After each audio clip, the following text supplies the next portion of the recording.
بسم اللہ الرحمن الرحیم۔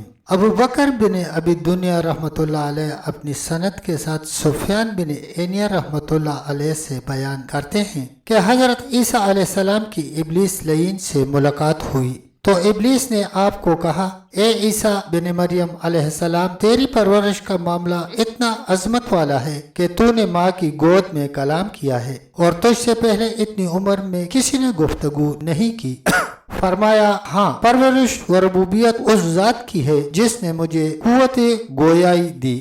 اللہ ہی ہے جو پیدا کر کے مارے گا اور پھر زندہ کرے گا۔ اس نے کہا، تیری ربوبیت کا معاملہ اتنا عظیم ہے کہ تو مردوں کو زندہ کرتا ہے۔ عیسیٰ علیہ السلام نے فرمایا، بلکہ ربوبیت اس اللہ کے لیے ہے جو جس کو چاہے زندہ کرے، اور میں جس کو زندہ کرتا ہوں وہ محض اللہ کے حکم سے ہے، مگر وہ اللہ ہے جو میرے زندہ کیے ہوئے کو بھی فوت کر دیتا ہے اور پھر اس کو زندہ کرے گا۔ اس نے کہا، اللہ کی قسم، تو آسمان میں معبود ہے اور زمین میں معبود ہے۔ عیسیٰ علیہ السلام نے کہا، جبرائیل علیہ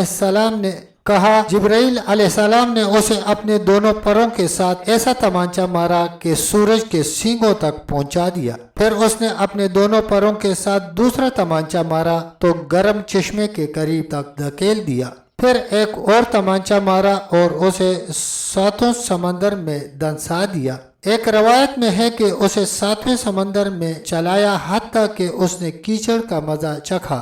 پھر وہ وہاں سے نکلا تو کہہ رہا تھا، اے ابن مریم علیہ السلام، جتنی تکلیف مجھے تجھ سے پہنچی اتنی تکلیف کسی اور سے نہیں پائی۔ ایک اور سند سے یہ واقعہ کچھ تفصیل سے بیان کیا گیا ہے۔ حافظ ابو بکر خطیب رحمۃ اللہ علیہ اپنی سند کے ساتھ ابو سلمہ سوید سے نقل کرتے ہیں کہ انہوں نے اپنے بعض ساتھیوں سے بیان کیا ہے کہ عیسیٰ علیہ السلام بیت المقدس میں نماز پڑھ کر واپس ہوئے تو ایک گھاٹی میں ابلیس نے سامنے آ کر آپ کو روک لیا اور باتیں کرنے لگا۔ اس نے کہا، آپ بندے تو نہیں ہو سکتے۔ اس نے یہ بات بار بار کی۔ عیسیٰ علیہ السلام اس سے جان چھڑانا چاہتے تھے مگر وہ دور نہیں ہو رہا تھا۔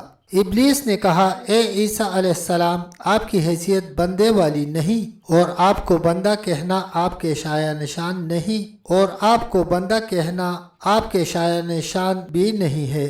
پس عیسیٰ علیہ السلام نے اپنے رب سے مدد طلب کی تو جبرائیل اور میکائیل علیہ السلام تشریف لائے۔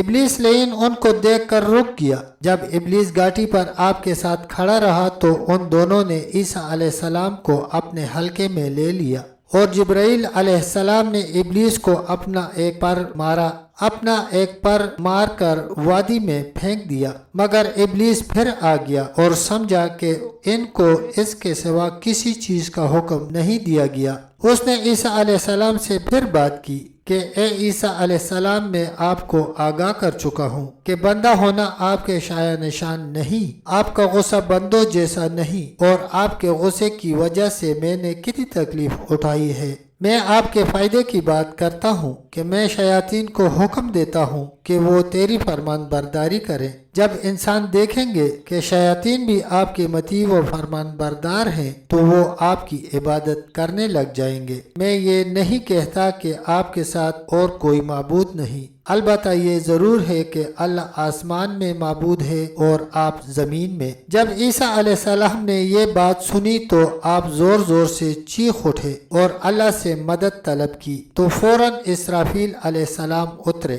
جبرائیل اور میکائیل علیہ السلام نے ابلیس کی طرف دیکھا تو ابلیس لعین رک گیا۔ جب وہ آپ کے ساتھ ہی کھڑا رہا تو اسرافیل علیہ السلام نے اپنے دونوں پر ابلیس لعین کو مارے اور اسے سورج تک پہنچا دیا۔ جب اس نے دوبارہ مارا تو ابلیس نیچے آیا۔ پھر عیسیٰ علیہ السلام ایک جگہ سے گزرے تو ابلیس وہاں موجود تھا۔ وہ پھر کہنے لگا، اے عیسیٰ علیہ السلام، میں نے آپ کی وجہ سے بہت تکلیف اٹھائی ہے۔ پھر اس دوران ابلیس کو سورج کے ساتھ پھینک دیا گیا تو اس نے وہاں گرم چشمے کے پاس 7 فرشتے پائے۔ انہوں نے اسے دبوچ لیا۔ وہ جب بھی آواز نکالتا تو اسے کیچڑ میں دبا دیتے۔ راوی کہتے ہیں کہ اس کے بعد ابلیس لعین آپ کے پاس کبھی نہیں آیا۔ اسماعیل عطا رحمتullah علیہ ابو حذیفہ رحمتullah علیہ سے بیان کرتے ہیں کہ ابلیس کے پاس شیاطین جمع ہوئے اور کہنے لگے، اے ہمارے آقا، آج تجھے بہت ہی مشقت اٹھانا پڑی جس سے تو تھک گیا ہے۔ اس نے کہا، یہ معصوم بندہ ہے، مجھے اس پر کوئی اختیار نہیں، لیکن میں اس کی وجہ سے بہت سے انسانوں کو گمراہ کروں گا اور ان میں مختلف خواہشات پھیلا دوں گا۔ وہ اسے اور اس کی ماں کو اللہ کے سوا معبود بنائیں گے۔ اللہ تعالیٰ نے عیسیٰ علیہ السلام کی مدد کی اور انہیں ابلیس لعین سے محفوظ رکھا۔ اللہ تعالیٰ نے قرآن مجید میں عیسیٰ علیہ السلام پر اپنی اس نعمت کا یوں ذکر فرمایا، جب اللہ عیسیٰ علیہ السلام سے فرمائے گا کہ اے عیسیٰ ابن مریم علیہ السلام، میرے ان احسانوں کو یاد کرو جو میں نے تم پر اور تمہاری والدہ پر کیے، جب میں نے روح القدس یعنی جبرائیل علیہ السلام سے تمہاری مدد کی، تم جھولے میں اور جوان ہو کر ایک ہی نسخ پر لوگوں سے گفتگو کرتے تھے، اور جب میں نے تم کو کتاب اور دانائی اور تورات اور انجیل سکھائی، اور جب تم میرے حکم سے مٹی کا جانور بنا کر اس میں پھونک مار دیتے تھے تو وہ میرے حکم سے اڑنے لگتا تھا، اور مادرزاد اندھے اور سفید داغ والے کو میرے حکم سے تندرست کر دیتے تھے، اور مردے کو میرے حکم سے زندہ کر کے قبر سے نکال کھڑا کرتے تھے، اور جب میں نے بنی اسرائیل کے ہاتھوں کو تم سے روک دیا، جب تم ان کے پاس کھلے نشان لے کر آئے تو جو ان میں سے کافر تھے کہنے لگے کہ یہ سری جادو ہے، یعنی ایسی بہت سی نعمتیں میں نے تم پر کی، اور میں نے مسکینوں کو تمہارا مددگار ساتھی اور معاون بنا دیا جن سے تم خوش تھے، اور وہ تمہاری ہادی اور قائد ہونے پر راضی تھے۔ دو عظیم خوبیاں ہیں، جو شخص ان کے ساتھ متصف ہو کر مجھ سے ملے گا وہ پوری مخلوق سے زیادہ پاکیزہ اور میرا زیادہ منظور نظر ہو کر ملے گا۔ دوستو، تب تک کے لیے اتنا ہی، ملتے ہیں انشاءاللہ ایک اور ویڈیو کے ساتھ، تب تک کے لیے اللہ حافظ۔